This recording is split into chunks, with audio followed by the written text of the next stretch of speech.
Hello, everybody. Welcome to WOT's first Career Explorations webinar.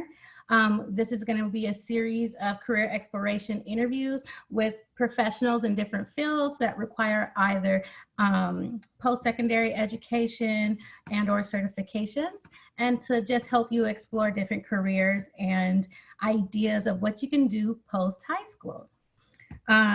We invite you all to participate. For our next one, invite a friend. It's open to the public. For all of the staff, please definitely take this with you and share that we will be doing this more often so that you guys can also connect with your clients and have them participate with WOT so that we can see how we can connect with them as well. Today, we're going to do career explorations in tech, and we have a special guest. A 13-year military vet, Mr. Gil Laurie. He is a tech educator now, and we also have Miss Lennys Fleming, who is POIC's Tech RAHS coordinator, and will be the person who locally, all of the people who are interested in tech after this, that is the person that we'll be connecting you with. So first, I would like to ask Gil to go ahead and share a little bit about yourself. All right, can everybody hear me? Can everybody hear me? Yes. Oh, okay. Yeah. Okay. Wanted to make sure. All right. Yeah, so my name is Gil Laurie.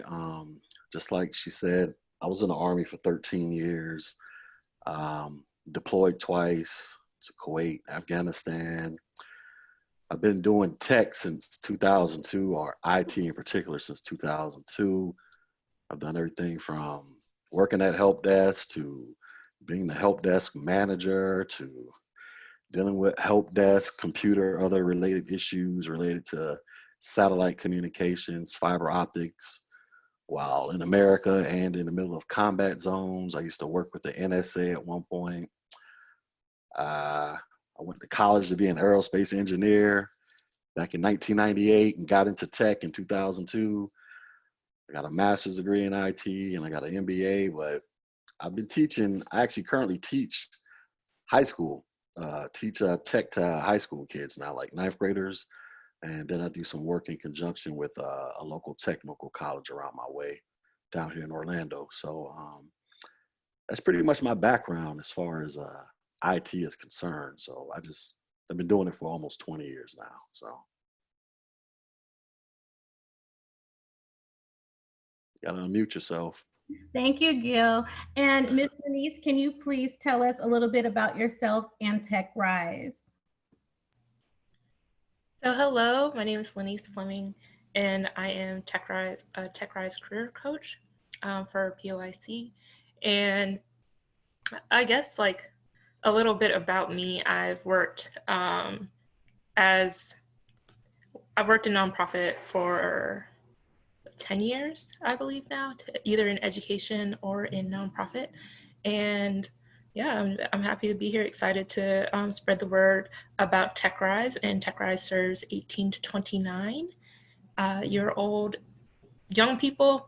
And we help them get careers in either technology or very specific careers, let's say in software engineering or IT. Thank you, Ms. Lennys. So I want to first do an icebreaker. So if Meg can coordinate us to do breakout session for maybe 3 minutes, and we can all kind of give each other a little introduction. And if you can have a secret power, what would it be? So let's do a 3-minute breakout session. Okay, I'm going to put you in rooms. You just accept the room. It's going to pop up on your screen, and then hopefully there'll be 2 to 3 people in your room. All right, going to send you there.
Welcome back, everybody. I hope that was like a fun little breakout.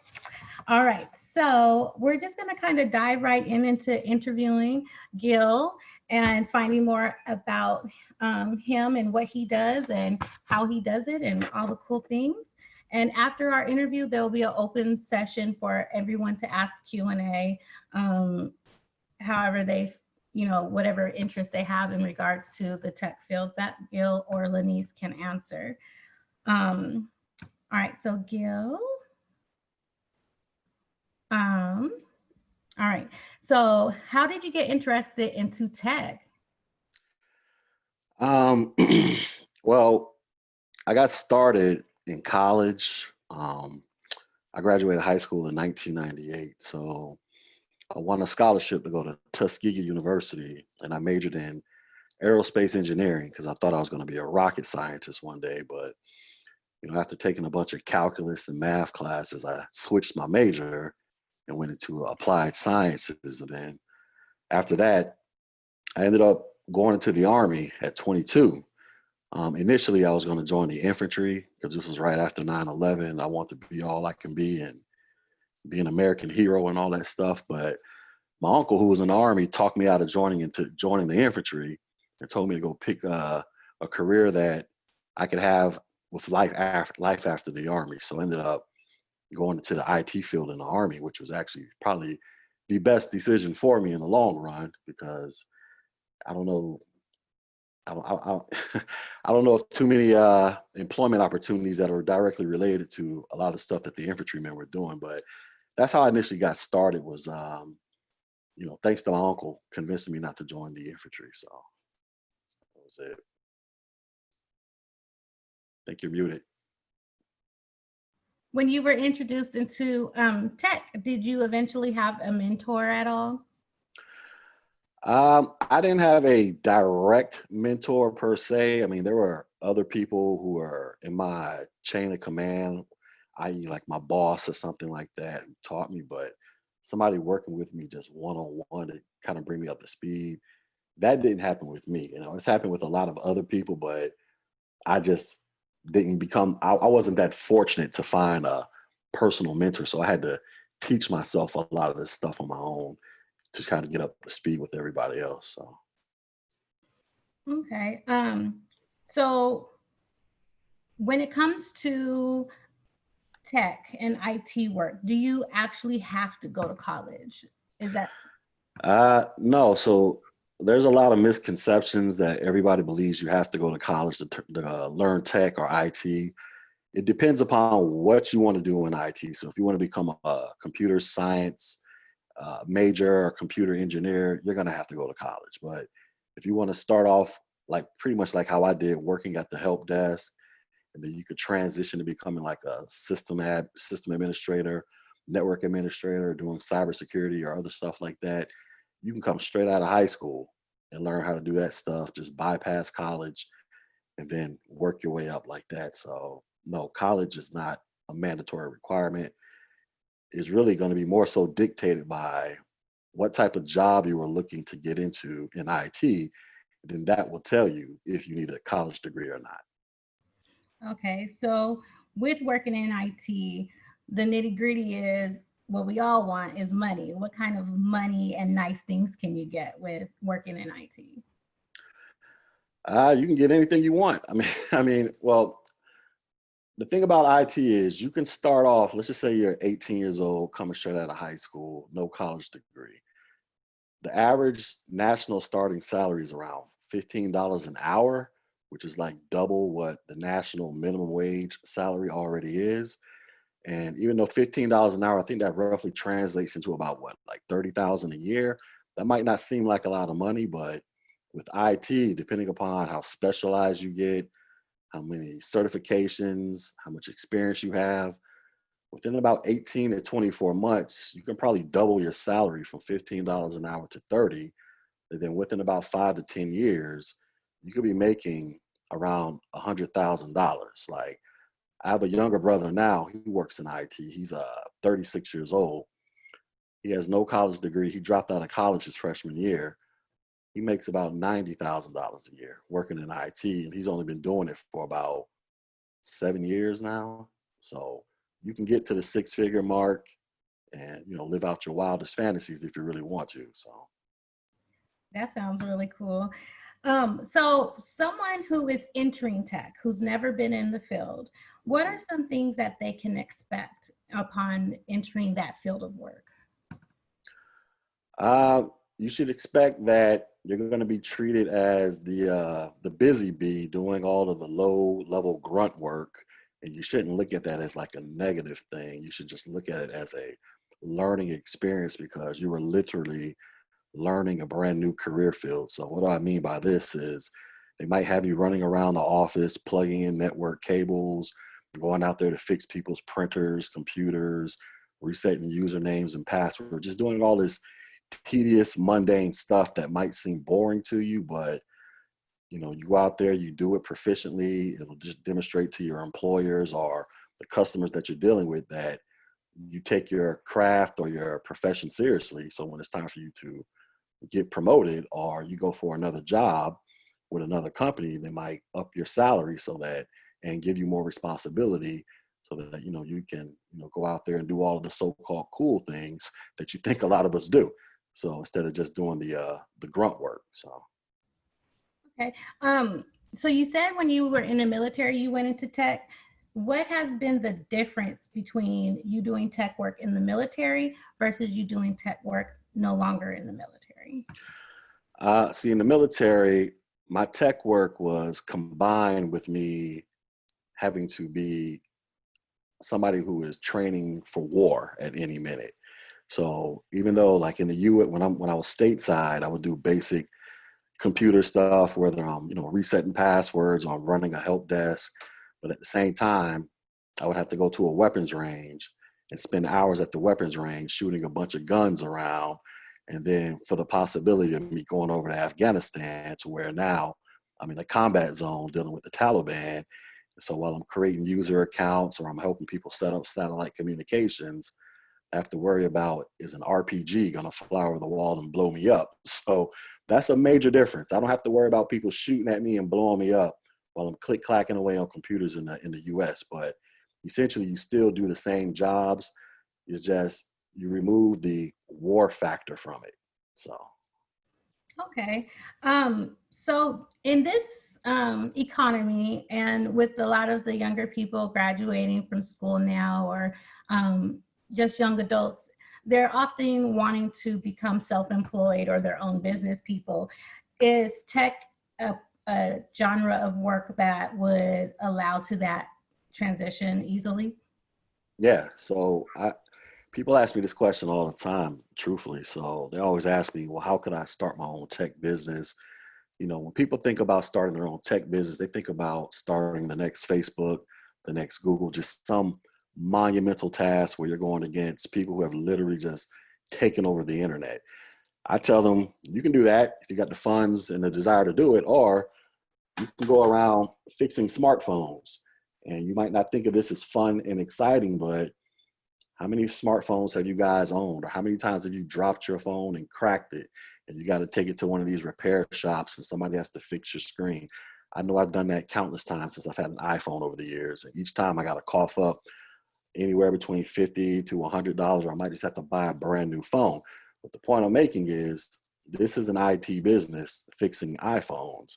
You actually learn how to do this in some IT certifications when they educate you on how to do this type of stuff. And you could take that knowledge and just go around, start fixing iPhones. And it's really not expensive to get into this business at all. Then if you want, you can take the profits from that money and go fund other business related ventures, but you can start just by simply fixing phones. So. Okay. So when someone is getting into IT, they'll often maybe Google things. And when you Google how to get in IT, you come across all of these different certifications, all of these different trainings and things in Google. So what do you recommend are like the top certifications a new person who's looking into IT should obtain? All right. So outside of the scope of becoming a computer programmer, because I'm not a programmer. So, you know, those are the people that code up the websites, that code up this Zoomcast that we're looking at. outside of that, you're dealing with like just going into the help desk, doing tier 1, tier 2 type of stuff. There's 3 or 4 certifications I tell people to focus on. So if you're coming from the standpoint where you don't know anything about computers other than how to hit the power button and go watch a YouTube video, I tell people to start with a cert called CompTIA IT Fundamentals. And this is just the most elementary cert that you can get. It just gives you a somewhat of a bird's eye overview to get you familiar with the world of IT in terms of introducing you to various technologies and various terms, but they don't get super technical with it. If you do have a little bit experience click-clacking away on computers, I say start with a cert called A+ certification. They're going to get a little bit more detailed. They're going to teach you about the ins and outs of a computer in terms of the hardware and the software. And then after that, you will want to take a cert called Network Plus. That's going to teach you about how computers communicate with each other and how they communicate with the internet and all the things that happen, so that you can watch your YouTube videos, or we can do these Zoom live casts and things of that nature. And then the final cert would be, it's called CompTIA Security Plus. That's going to teach you basic security concepts related to your actual devices and security concepts related to personnel, so that when they get these emails talking about you won $1 million, click on this link, well, that person will know, maybe I should not click on this link because there might be a virus attached to it. They'll just mess up my entire world. So IT Fundamentals, A+, Network Plus, and Security Plus are the 4 certs I say people should start off with. Okay, well, thank you for giving us your time for a short interview to tell us a little bit about yourself in tech.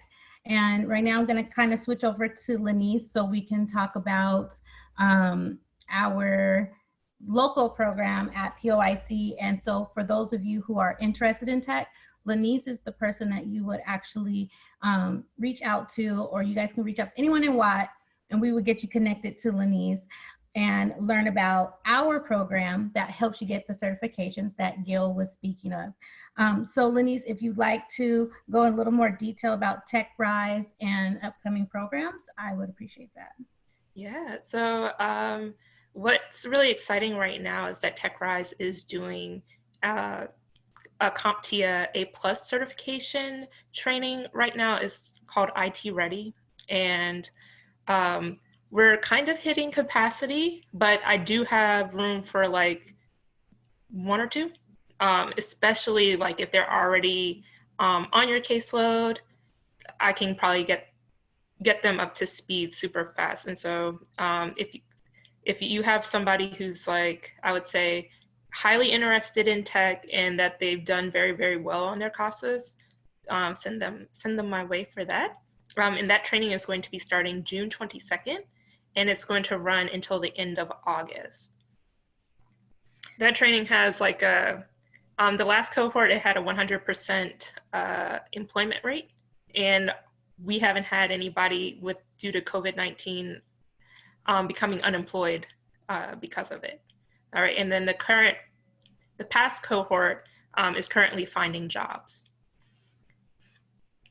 Okay, what would be the benefit, sorry, this is an off the record question, of a person joining TechRise and taking IT Ready courses with you versus maybe finding just random classes online or like Googling it?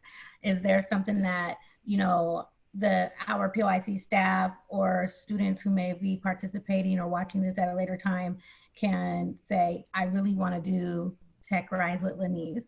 How do we stand out in that aspect? Well, we definitely stand out because we provide all of the wraparound supports needed. So like any other POIC WOT program, we're providing bus passes, interview dress, where we provide gas cards, as well as just like the resume and cover letter help needed to get you into the field. And then what's really cool is that we partner with a program called the Contingent, and we offer mentorship.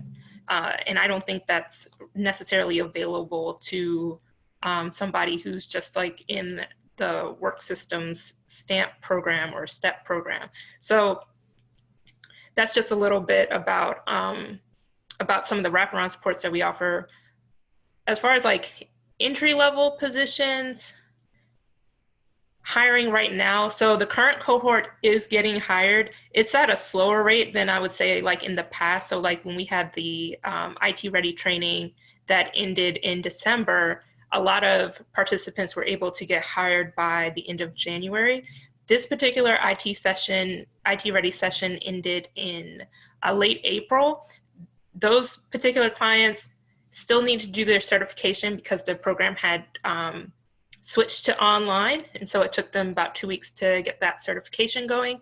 And then when they began to apply for jobs, or while they were applying for jobs, saying that, hey, I'm about to get my certification, I would say we have about half that are employed right now. And I would typically say it takes about 2 to 3 months to get everybody employed. Okay. At this time, I want to open the panel up for Q&A. So anybody in the audience, you can either come off mute or you can ask in the Zoom chat any questions that you have for Lennys or Gil, and we will attempt to get them answered for you guys. Lennys, what was the name of the training again for that's happening in June? It's called IT Ready, and pretty much like if you have a participant that's between the age of 18 to 29, you can send them my way, and I can kind of help them through the process. As I said, we're about to close that window, so it needs to be a very quick turnaround so that I can advocate for them getting in. Okay, and this can be for somebody that's kind of green to IT, kind of just a beginning class. Okay. Yes, I mean, as long as they have like a basic interest, let's say like they helped their family member with computers, or like, you know, they're the person who their friend asked to like fix their phone sometimes. You don't need a whole lot of computer experience necessarily to do the IT Ready training. Just because, yeah, it's an entry level. It allows for entry level entry into IT help desk positions. Okay. And Meg has reiterated in the chat that for those of you who are interested, we have IT Ready multiple times a year, and it is a free program. So if you contact WOT or Lennys directly, we can get you into this training for free. So definitely, if you have an interest, even if you're just curious, reach out to us and let's see if we can get you in there, and you can find out if it's something you really like and want to be a part of, or if not, you just learned something new. Is there any other questions from, oh, Lanya? Hi. Hey, Gil, thank you so much. I think your story is super interesting and inspiring, and thanks for sharing your time with us. So I found that over the years, like some youth who have an interest in tech aren't ready for the IT Ready in terms of like their math skills, or even just like the amount of studying that it requires. And so is there, like, if someone is not even ready for that, like what is something that they can do to figure out, maybe a job to figure out if tech is right for them, like whether it's, you know, working in a cell phone store or Best Buy or something? What are your ideas for, I guess that's a question for Gil and Lennys, but whoever wants to answer. Well, you know, working at a cell phone store, Best Buy, you're not really doing tech. You're just selling products. So Yeah. they might want you to know what the specifications are, but that's just stuff you're going to memorize. Most of them don't know what they're talking about. When it comes to math, believe it or not, you don't really have to know math to go into tech, unless you want to become like a computer science major or a computer engineer. Then you're going to have to learn a lot of math, but that's going to be the route that requires you to go to college. If you just want to go into an entry-level help desk type of job and start working your way up, you're really not going to do math. Like, I've been doing it for 18 years, and I've never really applied anything greater than adding 2+2 or 4+4, or, something real simple like that to help me out with my career, in terms of just going straight from the help desk to what I do now. But to get interested in IT, I always tell people to just go take a free course like you guys are offering, or go study for the IT fundamental certification exam, because that is exactly what that certification is primarily designed to do, is to really spark to see if anybody has an interest in IT. And plus that certification is like only $123 compared to the $400 you're going to have to pay to get the A+, and then the price just keeps going up and up and up from there. So that's what I tell people to do if they really want to figure out if they're interested in IT, is start there, look on YouTube, go to Udemy, or go sign up to a program like this, and just, see if it piques your interest from there. And what I really like about, partnering with Gil is that we have so many clients that aren't necessarily ready for IT, that particular training, just because of what you said. It's an 8-week-long program. It's not paid. So you don't, you're not earning income while you're doing it, but you will afterwards, as well as we're also having issues with getting people to pass the Wonderlic assessment. That hasn't been an issue right now, just due to the nature of a new population kind of coming in, and we're actually hitting our target demographic right now, which is really awesome. But it has been an issue in the past. And then, if you're thinking about doing this CompTIA.org certification, with that Wonderlic test, it's just not ideal, even though, clients might never use the math skills necessary for their IT help desk positions. So it's kind of just like an arbitrary test that potentially weeds out our clients. Gil, I have a question for you. It's a 2-part question. What has your experience been like as a Black male in tech? That's the first question. Honestly, most of my tech positions, I've been like the only Black male around, because there's just not a lot of us in tech. I think the stats somewhere like 7% Black people in tech in general, or just in STEM in general. Some could look at that as a bad thing. Some, you can choose to look at that as a good thing, like I do, meaning I may be the only person there.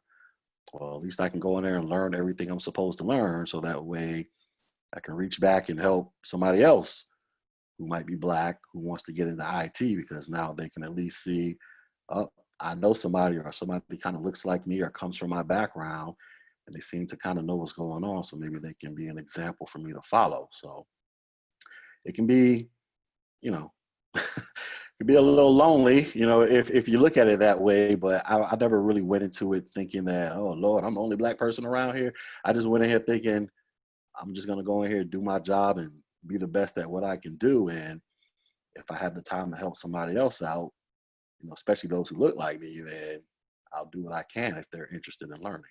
So.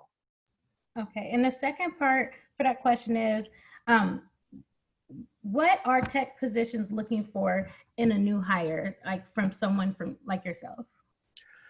They're looking for somebody who wants to work, who wants to be there, who wants to learn. Because, when you start off in IT, getting your first job, nobody is expecting you to be a subject matter expert at absolutely anything. They all know that you're brand new.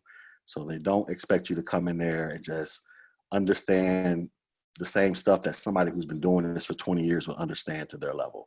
But they do expect you to come in there and be willing to learn and just do your job and try to do, and just do the best that you can at your job, and want to learn so that you can graduate, so you can move up to another position, which oftentimes is followed by a promotion and, stuff like that. So just be willing to learn and excel at the profession. Are there any other questions from the participants in the? I'll chat? do a follow-up. So as far as like bettering yourself in the IT career, we offer vouchers for Securities Plus and Networks Plus as well. So it's kind of like you get a self-study and you can study for as long as needed. And then when you feel ready, we provide the voucher for you to go ahead and get that certification. Okay, so we have definitely clients in the program who are working towards right now a Network Plus certification. What are the days and what are the days and hours of that 6 to 8 week training? It is 9 a.m. to 4 p.m. Monday through Friday. Okay, okay, And it runs for 8 weeks. okay. And I think, Shalandra, if you have a SOAR client, there's ways that they can get incentives for participation, if I'm not mistaken. Meg can probably clarify. Yeah, particularly our SOAR program, for those who don't know, works with folks coming out of incarceration and connects them to employment and training opportunities. And in that specific program, which intersects with both our schools and CHI and Gang Outreach, but that program can pay a stipend for training, and so they would get an hourly wage for participating in that training if they were eligible. Okay, so our SOAR participants can be eligible for stipend for getting. Okay. Okay, well, if there's not any more questions, I want to open the floor to Meg to make an announcement for our next WOT meeting that will invite everyone to, so you guys can participate in our next webinar, and any closing remarks she may have, and maybe Maria can share a little bit about Summer Works before we close out. Yeah, I think Maria's having microphone trouble, so I'll just jump in that we're going to try to do these, until some of the staff kind of is off for the summer, but a way to connect you with the trainings opportunities that WOT offers in smaller spaces and bring in special guests like Gil. So I want to thank Jane, Nicole, and Gil and Lennys for sharing your stories and for being here today. I think it was really a great space to learn. I think we're hoping to do one with kind of all of WOT opportunities, so you can kind of learn about, I'm sure you hear all of our acronyms and programs like Next Gen, SOAR, Tech Rise. So hoping to break those down for everyone and for maybe graduating seniors or participants in programs that might want to connect to our opportunities.